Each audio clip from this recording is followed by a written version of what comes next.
तो हेलो दोस्तों, welcome to ICM channel. आज हम लोग यहाँ पे डिस्कस करने वाले हैं एक ऐसे स्टॉक के बारे में जो आप लोगों को उसके बारे में जानना चाहिए और उसके बारे में जो है समझना चाहिए। ठीक है, अब ये यहाँ पे किस सेक्टर से बिलोंग करता है। देखो, आप जानते हो कि भाई शेयर मार्केट में बहुत तरह के सेक्टर है और यदि हम लोग इसके बारे में जानें तो ये है आपको फाइनेंशियल सेक्टर से ये बिलोंग करता है। और मैं यहाँ पे बस एक चीज़ ही बोलना चाहूँगा कि देखो, यहाँ पर आपका कोई भी जो है इन्वेस्टमेंट का प्लान जो है, जो भी आप लोग यहाँ पे सोचोगे वो खुद का ही फैसला होना चाहिए। किसी के कहने पे स्टॉक को बाई या फिर सेल करना वो अब यहाँ पे सही चीज़ है नहीं और ऐसा करना भी नहीं चाहिए। ठीक है, लेकिन हाँ, जहाँ तक ऐसा मुझे यहाँ पे लगेगा कि हाँ कंपनी का फंडामेंटल कैसा है, मैं बस अपना पॉइंट ऑफ व्यू आपके साथ जो शेयर करूँगा। बाकी फैसला आपको वो लेना है कि क्या करना सही रहेगा, बाई, होल्ड या फिर सेल। अब ये मैंने बताया कि देखो, ये फाइनेंशियल सेक्टर से बिलोंग करता है। अब यहाँ पे हम लोग किसके बारे में बात करने वाले हैं, तो हम लोग यहाँ पे आपको डिस्कस करने वाले हैं AU स्मॉल फाइनेंस बैंक के बारे में, जहाँ पर आज आपको 3% तक का गेन दिखाई दिया है। स्टॉक में जो है अच्छा खासा यहाँ पे तेजी हो रहा था, लेकिन एक दिन यहाँ पे क्या होता है, धमाका। अब वो यहाँ पे धमाका क्या है, तो शायद ऐसा हो सकता है कि जो लोग इसे पहले से फॉलो करते हैं उनको इसके बारे में पूरा मालूम होगा, लेकिन जो लोग यहाँ पे नए हैं या फिर इस स्टॉक के बारे में सोच रहे हैं कि कुछ यहाँ पे प्लान जो बन सकता है, तो उसके बारे में हम लोग यहाँ पे कुछ आपको पॉइंट जो है बता दें कि ये कंपनी का एक बार जो है 30 तारीख के दिन जो है 30 अक्टूबर के दिन एक यहाँ पे न्यूज़ क्या आता है कि ये बैंक, ठीक है, और एक और बैंक जो है वो यहाँ पे मर्ज हो रही है। अब ये न्यूज़ कहीं हद तक यहाँ पे बहुत अच्छा न्यूज़ होता है कि जब भी यहाँ पे मर्ज के जो रिगार्डिंग, लेकिन ऐसा यहाँ पे हुआ नहीं। 8% तक स्टॉक जो यहाँ पे टूट जाता है।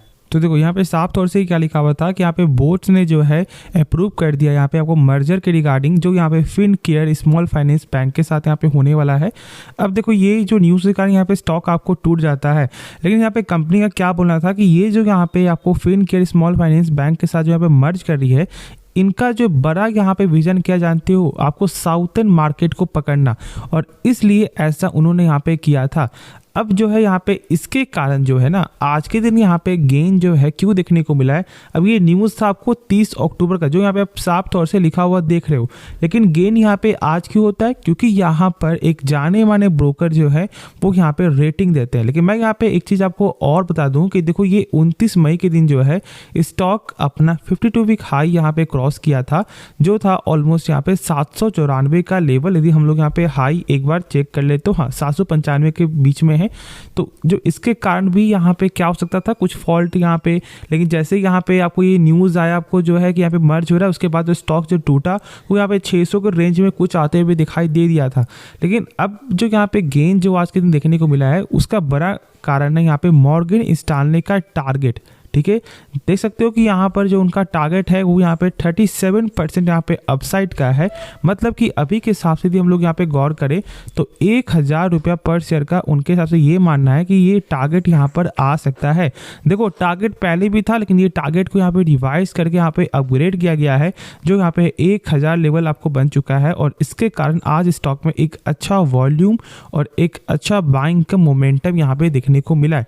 लेकिन क्या करना चाहिए, क्या यहाँ पे हम लोग आपको जो किसी के कहने पे स्टॉक को बाई कर ले या फिर सेल कर ले, तो भाई मैंने शेयर किया कि ऐसा बिल्कुल भी किसी के कहने पे नहीं करना है। लेकिन हाँ, यहाँ पे हम लोग जानेंगे कुछ कंपनी का बेसिक फंडामेंटल।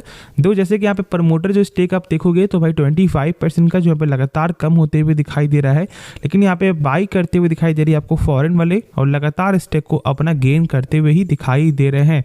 साथ साथ यहाँ पे देखोगे तो भाई जो यहाँ पे डोमेस्टिक स्टेक है वो भी एक फ्लैट ही देखने को मिलता है, 18 से 20% के ही बीच में यहाँ पे देखने को मिल रहा है, और 13% का यहाँ पे पब्लिक स्टेक। खास बात यहाँ पे क्या है कि मैं यहाँ पे बता दूं कि जो कंपनी का जो पेग रेशियो है, यानी कि हम लोग जिससे आपको ये मालूम चलता है कि कंपनी जो यहाँ पे अंडर वैल्यू ट्रेड हो रहा है या फिर आपको यहाँ पे ओवर वैल्यू ट्रेड हो रहा है, तो देखो जो इसका पेग रेशियो है ना वो यहाँ पे 0.81 है। लेकिन यहाँ पर जब देखोगे पेयर्स के मामले में, तो जो इसका स्टॉक का पी है वो यहाँ पे 30 का दिखाई देता है। मतलब पेयर्स के मुकाबले में सबसे ज़्यादा जो यहाँ पर आपको एक हाई प्राइस में AU स्मॉल फाइनेंस बैंक की ट्रेड ट्रेड करते हुए दिखाई दे रहा है। ठीक है, ये तो कुछ यहाँ पे आपको हो गया वैल्यूएशन के हिसाब से। लेकिन यदि हम लोग यहाँ पे देखें कंपनी का फंडामेंटल, तो देखो जो इसका यहाँ पे नेट एनपीए है ना, वो यहाँ पे 0.60% इस क्वार्टर का देखने को मिला है। अब ये क्या होता है, तो मैंने बहुत सारे वीडियो में बताया हुआ है कि एनपीए क्या होता है, बस शॉर्ट में यहाँ पे जान लो। NPA equal to bad loan, ये जितना कम होगा बैंक के पास उतना अच्छा होता है। बैंक चाहती है कि उसका जो बैड लोन है बहुत कम हो, क्योंकि जब भी कोई बैंक लोन दे रही है तो बैंक चाहता क्या है कि उसका पैसा जो है यहाँ पे वापस मिल जाए, ना कि वो यहाँ पे ये चाहता है कि भाई कस्टमर जो है यहाँ पर पैसा ना दे या फिर आपको भाग जाए। तो यही जो यहाँ पे कोई जो कस्टमर पैसा नहीं देती है, जो यहाँ पर कहीं एक स्टेट से कोई और कोई स्टेट में यहाँ पे चले गए, तो उसका पैसा तो बैंक का फंस गया ना। तो यही जो फंसा हुआ पैसा है ये बहुत कम होना चाहिए, और ये आरबीआई के जो अनुसार है 3% से कम का नंबर होना चाहिए। और यदि नहीं होता है कम, तो आप सोच नहीं सकते कि वो स्टॉक कितना ज़्यादा यहाँ पे टूट जाएगा या फिर मानो वो यहाँ पे बर्बाद हो जाएगा। तो इसलिए ज़रूर से आपको नेट एनपीए यहाँ पे चेकआउट करना है, और यहाँ पर 0.60% का नेट एनपीए है, जो एक अच्छा रेशियो देखने को मिलता है। लेकिन देखोगे ना, तो यहाँ पे कहीं ना कहीं कभी आपको 0.5 जाता है, तो कभी यहाँ पे थोड़ा सा बढ़ जाता है, कभी कम हो जा रहा है, लेकिन ओवरऑल जो है यहाँ पर 1 से कम होना चाहिए। जो यहाँ पर 1 से कम है, यदि हम लोग एक सही कंपनी को पिक कर रहे हैं तो। अब चलो जो यहाँ पे इस बार का जो नंबर जो देखने को मिला है, तो देखो प्रॉफिट में यहाँ पे साफ तौर से ही दिखाई दे रहा है 343 करोड़ से बढ़कर 402 करोड़। अच्छा खासा यहाँ पे जंप है आपको प्रॉफिट में। जो यहाँ पे आपको रेवेन्यू है वो भी देखोगे तो यहाँ पे 1992 करोड़ से बढ़कर 2531 करोड़। मतलब यहाँ पे रेवेन्यू साथ साथ जो प्रॉफिट वो भी यहाँ पे सही डाटा दिखाई दे रहा है। तो ओवरऑल ये चीज़ हम लोग को सही सवाल में चल रहा है कि कंपनी का फंडामेंटल भी सही है, कंपनी का जो यहाँ पे जो भी डाटा है वो भी सही दिखाई दे रहा है, जो टारगेट है वो भी यहाँ पे बड़ा टारगेट है। तो क्या अब यहाँ पर हम लोग आपको डिसाइड कर ले कि हाँ भाई इस टारगेट को देखकर स्टॉक को बाई करते हैं? बिल्कुल भी ऐसा मत करो। मैं यहाँ पे बार बार आपको एक चीज़ बोलना चाहूँगा, किसी के कहने पे स्टॉक को बाई करोगे ना, तो फिर वो आपका जो है ना सही से उसमें जो है क्या नहीं होगा, बैठेगा नहीं। ठीक है, संबंधित वो आप काम इस पर नहीं कर पाओगे सही से। जैसे कि मान लो मैं यहाँ पे जो एग्जांपल देता हूँ, आज यहाँ पर आपको मॉर्गन स्टैनली जो है टारगेट दे रहे हैं 1000 रुपया का। बहुत लोग शायद ऐसा हो सकता है कि यहाँ पे स्टॉक को बाई कर लिया होगा ये सोच करके कि शायद यहाँ पर 1000 का लेवल आ सकता है। मान लो ऐसे भूलवश यहाँ पर ये 1000 का लेवल नहीं आता है और कुछ खराब न्यूज़ यहाँ पे आ जाता है, जो एक शॉर्ट टर्म के लिए यहाँ पे न्यूज़ है, लेकिन खराब न्यूज़ यहाँ पे है। स्टॉक गिरकर आपको आ जाएगा 600 को रेंज में मान लो, उस समय यहाँ पे यही आपको जो मॉर्गन स्टैनली जो टारगेट है ना, वो शायद ऐसा हो सकता है कि 1000 से घटकर यहाँ पे 700 देखने को मिल जाए।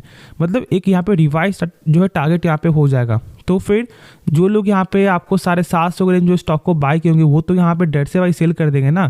क्यों? क्योंकि यहाँ पर जो मॉर्गन स्टैनली का जो टारगेट है वो यहाँ पे कम हो चुका है। तो ऐसा बिल्कुल भी आप लोग को डिसीजन ऐसा नहीं करना चाहिए, इसलिए मैंने ये एग्जांपल दिया है। और यदि आप कंपनी के बारे में बिना जाने समझे यदि स्टॉक को बाई करोगे, इसे पैसा लगाओगे, तो सही से उसे यहाँ पे होल्ड नहीं कर पाओगे। और इसलिए मैं कंपनी का फंडामेंटल भी शेयर करता हूँ, और इसलिए मैंने बताया कि कंपनी का जो एनपीए है वो यहाँ पे सही है। यदि आप for the long term business देख रहे हो तो अभी पूरा पैसा लगाना सही चीज़ नहीं है। मैं यहाँ पे बार बार आपके साथ यही पॉइंट शेयर करना चाहूँगा। बाकी इससे आप जो ट्रेडिंग पर्पज से जा रहे हो वो एक अलग बात है, क्योंकि जानते हो कि भाई स्टॉक मार्केट में जो है ट्रेडिंग पर्पज मतलब एक आपका स्टॉप लॉस, एक आपका टारगेट, वो यहाँ पे हिट होगा तो फिर आप यहाँ बुक करोगे या फिर लॉस या फिर प्रॉफिट। तो इसलिए ट्रेडिंग एक अलग सेगमेंट यहाँ पे हो गया, लेकिन जो आपका इन्वेस्टमेंट है उसमें ज़्यादा मेहनत करना पड़ता है। और इसलिए मैंने बताया है कि पूरा पैसा भूल से अभी मत लगाना, नहीं तो यहाँ पे थोड़ा सा वेट कर सकते हो। क्योंकि देखो जो आज गेन हुआ है शायद ये कल के दिन यहाँ पे, कल तो मार्केट बंद होगा, परसों के दिन यहाँ पे रिकवर भी होते हुए दिखाई दे जाए, तो थोड़ा सा भी वेट करना ही सही होगा। और कुछ करेक्ट होता है तो फिर आप यहाँ पे जो है कर सकते हो इन्वेस्टमेंट, लेकिन पूरा पैसा मत लगाना, अपने रिस्क को मैनेज करके ही पैसा यहाँ पे लगाना चाहिए। तो होप आपको ये वीडियो पसंद आया होगा, तो आप इस वीडियो को लाइक कर सकते हो, इस चैनल को आप लोग सब्सक्राइब कर सकते हो।